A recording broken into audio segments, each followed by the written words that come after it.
I'm going to pull up the cliff notes of the Constitution. There's a lot of amendments. Who makes the rules now? I love doing documentaries. I've done hundreds at this point. The biggest thing that influences my work is New York City. Everything is changing. My work is contingent on me going outside, conducting interviews with everyday people. Hey, green lady. I've heard that you have the sweetest laugh in New York City. Now I can't do that, but I've been finding creative ways to essentially do what I was doing, but from the confines of my own home. There's nothing I love more than finding characters to show off to the rest of the world.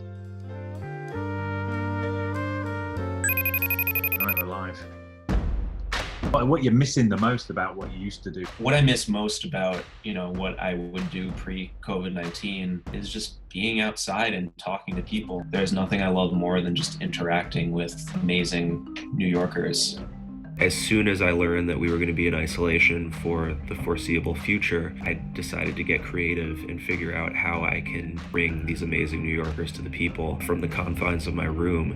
I did a New York accent contest where people would record their New York accent. Hey, Nico! And I would post the best ones.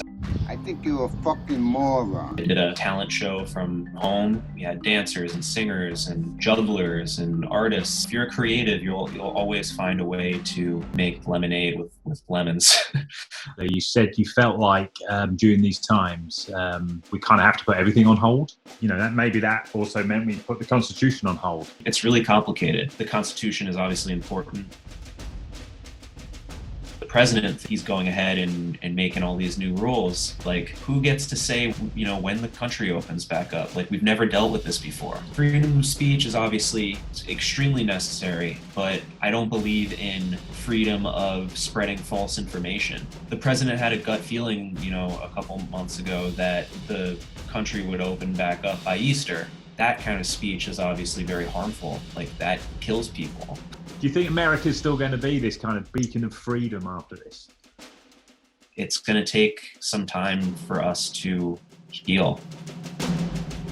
With the upcoming election, I think it's really important that we hear from creative thinkers. And I've also learned that, people say, fuck the Constitution.